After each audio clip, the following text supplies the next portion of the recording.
this memo was circulated pretty widely within the West Wing. We don't know whether the president saw it. His aides and Peter Navarro declined to get back to us, but it does indicate that at the upper levels of government, at least some officials were aware in late January that something bad could be coming to the U.S. at a time when the president was downplaying it. That was Maggie Haberman with the New York Times reporting on a story that she recently published regarding two different memos that Trump's trade advisor, Peter Navarro, had sent the administration, one in late June, the second one in mid-February, indicating that the coronavirus would be a complete and utter disaster and that the administration needed to act immediately. So this was obviously a memo or two memos that have been leaked to the New York Times. I have some suspicion that it was leaked by Peter Navarro himself, but we'll get to that in just a second.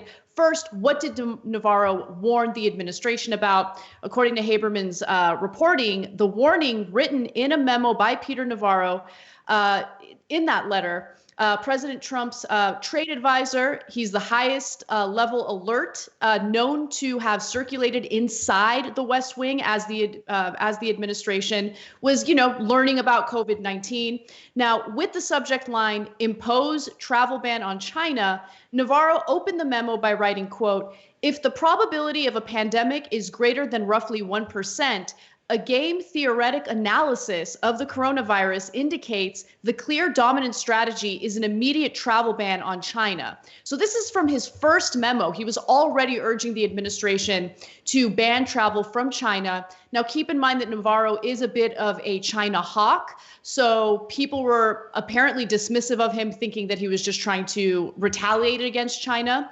But he continues to write, the lack of immune protection or an existing cure or vaccine would leave Americans defenseless in the case of a full-blown coronavirus outbreak on U.S. soil. The lack of protection elevates the risk of the coronavirus evolving into a full-blown pandemic, imperiling the lives of millions of Americans. He also cautioned that it was, quote, unlikely the introduction of the coronavirus into the U.S. population in significant numbers will mimic a seasonal flu event with relatively low contagion and mortality rates. So in that portion of the memo, he was essentially telling the administration, look, don't mistake this for the common flu. This is much more serious and we need to act immediately. And he also wrote, risk of a worst case pandemic scenario should not be overlooked, given the information coming from China. There's more, but Cenk, jump in. Yeah. So I agree with you, Anna. I think that after Navarro got beaten up a little bit in the press yesterday and people were making fun of him, saying he doesn't necessarily have the qualifications to be able to offer up a medical opinion on this, I would be really surprised if it wasn't his team that leaked this memo to the press going, oh, yeah, well, who was on it first and who was most accurate about it? Now, to give Navarro credit, he was. Not that he was necessarily first. And by the way, Dr. Fauci had similar warnings on the same exact day, January 29th. But give him credit. And then I talked about this yesterday. And, I got some blowback from some of our audience, too, saying, look, you don't have to be a doctor to understand when doctors summarize findings and understand the urgency of matters. And we're all, able to read those reports. That doesn't mean we can diagnose people. It doesn't mean we're people who can practice medicine and tell patients what to do, but you can tell if something is serious or not serious. And so in that brief way I defended Navarro, I think he did a bunch of other ridiculous things that we talked about yesterday. And it turns out he did largely have it right. Having read a lot of those warnings in that January 29th memo and the February 23rd memo, he was prescient. And so, look, a lot of scientists already believe that. That's where he got the information in the first place. But in a Trump administration, when someone clears the bar of listens to scientists and is a rational person, it's usually a big surprise, big news event.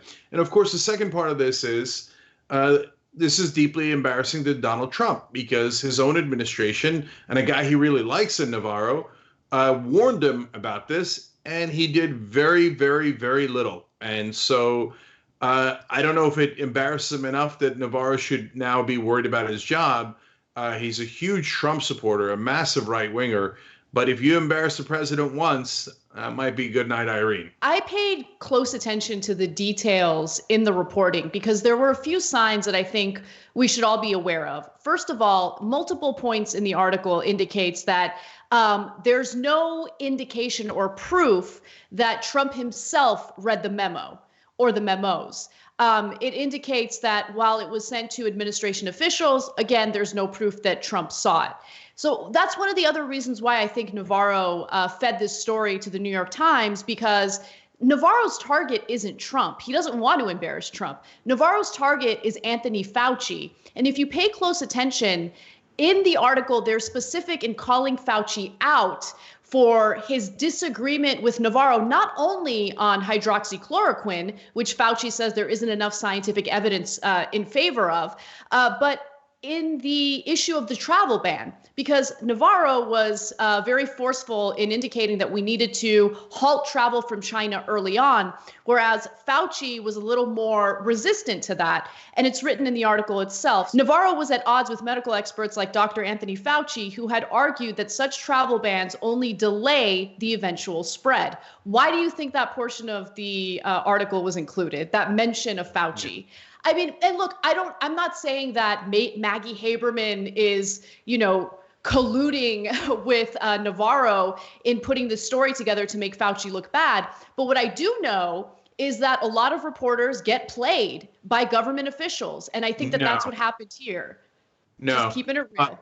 No, I actually, apparently I'm going to go further than you. No, I am saying that. Of course, Haberman is giving positive coverage to the person who leaked the story to her. That's actually very well-known tactic among reporters in Washington. I don't know any reporter with a straight face that would deny that. I'm sure in public they would deny it. But yeah, if you give them a story, they're going to write it from your point of view. So you're 100% right in noticing that. I noticed the same thing, Anna. It was like, a couple of random pot shots at Anthony Fauci. That's Haberman saying here, presumably Navarro or whoever leaked it to her, I'm doing you a solid. You want to hit Fauci? I hit Fauci in the article. Okay. And you want to protect Trump? I'll say several times that he didn't necessarily read it. He didn't necessarily, which by the way, is not to me any sign of good leadership. But it was very careful to point that out. So it seemed like another reason clearly from Navarro or Navarro's camp. And yeah, that's Haberman doing them a solid because they're doing her a solid. They could have leaked to the Washington Post or the New York Times. They leak it to her. She writes it from their point of view. Keep it real. That's exactly what happened. Now, having said that, the quotes from the memo are having said that, the quotes from the memo are real. And so I'm getting past that and saying still Navarro was right about it back then. Okay, so I also want to just emphasize that everyone's a bad guy in this story, including Peter Navarro himself, because he is apparently fully aware of the severity of COVID-19 well before the general public is. And for months, he shared that information with the Trump administration, but he didn't feel the need or the urgency to share that information with the American people, which I would argue is incredibly critical in saving people's lives. And for months, the Trump administration downplayed the severity of COVID-19 for months. In fact, I agree with you, Cenk. Trump possibly not having read these two memos is not an excuse. That is not something that we can point to and say, no, Trump's not a bad guy. He's supposed to be a leader. What's the point of him having these advisors in his administration in the first place if he's not going to read their memos or their advice? And so I want to just quickly go to this compilation video because it'll show you, with dates included, all the different times throughout the last several months that Donald Trump downplayed the severity of COVID-19. We think we have it very well under control. We pretty much shut it down coming in from China. Now, the virus that we're talking about having to do, a lot of people think that goes away in April with the heat. So we're in very good shape, very well under control in our country. Because of all we've done, the risk to the American people remains very low. But we have it so well under control. And we only have 15 people, and they're getting better. Now the Democrats are politicizing the coronavirus. And this is their new hoax. You take a solid flu vaccine, you don't think that would have an impact or much of an impact on corona? No. If, we have thousands or hundreds of thousands of people that get better just by, sitting around and even going to work, some of them go to work. Have to be calm. It'll go away. We're doing very well, and we've done a fantastic job with respect to that subject on the virus. I have a feeling that a lot of the numbers that are being said in some areas are just bigger than they're going to be. Yeah. So there it is. Yeah. So first of all, I can't stand to listen to him anymore. I know it's my job, but he's so transparently insecure. He has paper thin skin.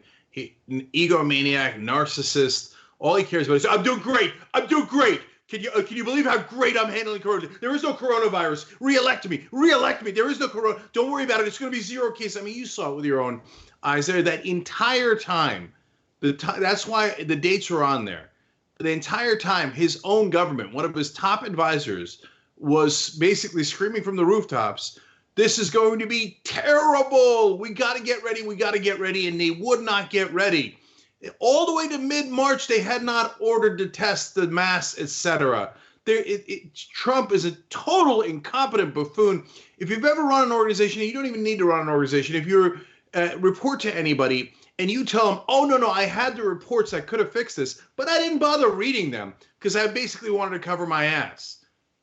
What do you think would happen? In any other circumstance, you'd be fired. Even if the job wasn't that important, you'd be fired, let alone if the job was to protect the lives of tens and hundreds of thousands of Americans. Thanks for watching The Young Turks. Really appreciate it. Another way to show support is through YouTube memberships. You'll get to interact with us more. There's live chat emojis, badges.